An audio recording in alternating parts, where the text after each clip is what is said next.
Hello，大家好，我係 Karina。我今日咧就同大家嚟到九肚山，就係想同大家推介一間非常之特別嘅獨立屋啊。喺我身後邊咧，依間咧我哋就會好多人稱之佢為 Batman 屋。點解會叫做 Batman 屋咧？我諗可能係因為個外觀啩。仲聽聞依間屋有唔少電影啊、廣告啊，都會喺入邊取景嘅。大家係咪都會對依間屋好好奇咧？我事不宜遲啦，即刻同大家入去睇下先。喺開始影片之前，希望大家多多支持，俾翻個 like 同訂閱我個 channel 啦。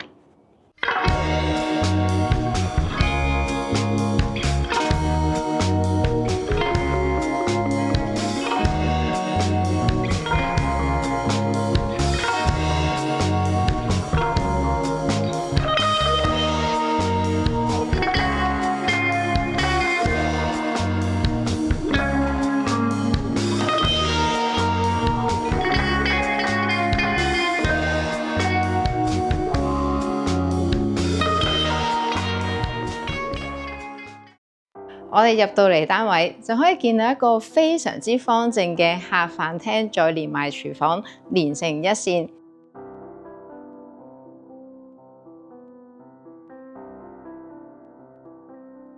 我呢度成個範圍咧就大概去到有800尺。首先我會同大家咧嚟睇咗呢個客廳區先。成個客廳區三邊都放晒梳化，呢度咧大概坐咗10幾人，同屋企人朋友喺度聚會都絕對冇問題。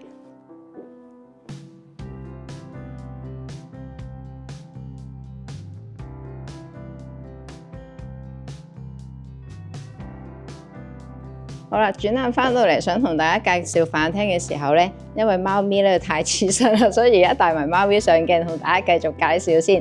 呢度咧，佢就用咗一個咧做類似中島嘅設計，將佢設計成為咗一個飯廳區。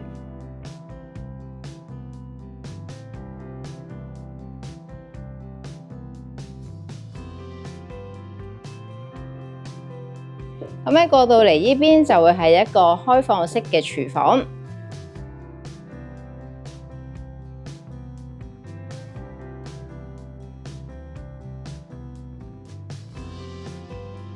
成個客飯廳咧就會有一個大嘅落地玻璃，就會連接咗出邊個花園，所以大家會見到成間屋嘅採光係非常之好。而喺廚房旁邊咧，業主咧亦都特別咧做咗一個茶室，平時就可以同啲朋友咧就喺度飲下茶、傾下偈。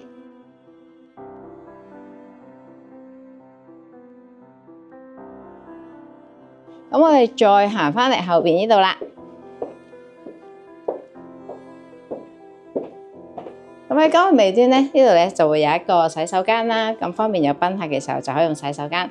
而後邊就會係工人姐姐房。好啦，而家咧就同貓咪同埋你哋咧出去睇埋個花園先。由於貓咪實在太重啦，所以我都係要放低咗貓咪先。我哋出到嚟咧個花園咧，其實個面積咧都會有成接近1000尺㗎，間隔非常之方正。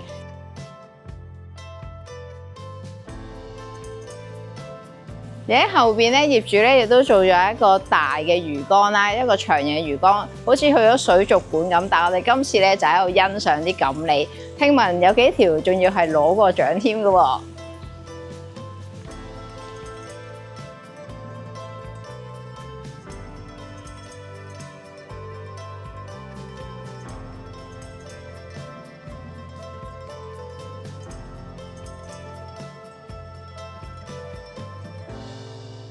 而家咧就同大家上1樓睇埋廚房區嘅位置。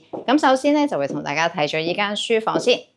呢間書房咧就會有配備翻2個落地窗啦。喺外邊咧其實做咗個天窗，所以呢度咧做書房啱晒，因為好多自然光引入嚟，令到間房咧係非常之光猛嘅。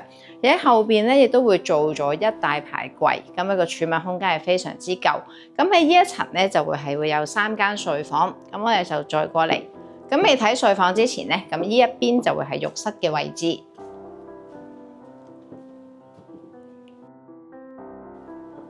首先咧就同大家睇咗2間細房先。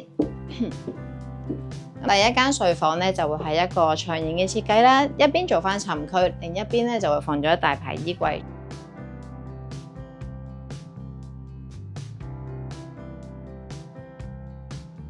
咁我呢個窗咧就會外邊咧就望翻同屋苑嘅其他 house 嘅。咁我到嚟依間咧個房間咧就會較為細少少啦，咁但係佢間隔會比較方正啲。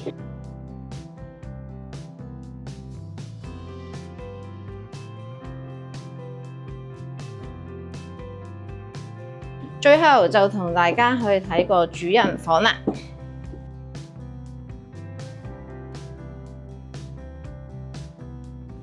咁我哋入到嚟主人房，主人房咧會設有佢自己個衣帽間位置。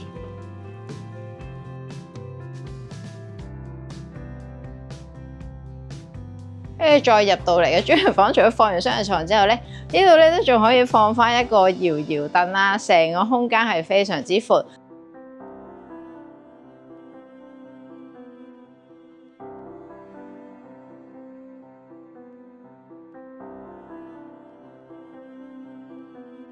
咁最好係乜嘢啊？出邊咧其實會外連咗一個平台，平時朝頭早咧就可以出嚟咧伸下懶腰、深呼吸。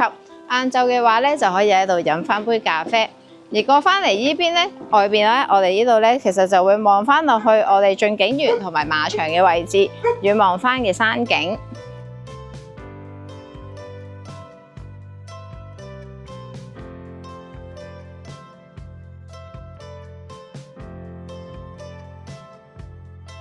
最後就同大家睇埋個主人浴室啦。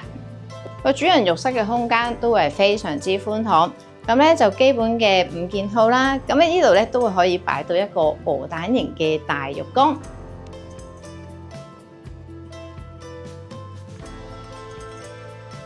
咁呢個單位亦都會設有佢自己嘅車庫位置，呢度咧就可以泊到2部車，已經會做晒一個感應電閘，連叉電位都已經準備好噶啦。咁你話，咦，車位得2個，唔係好夠喎？唔緊要，因為呢間屋咧係一個單邊嘅位置，呢條路我諗大概都可以泊多2至3部車啦啩。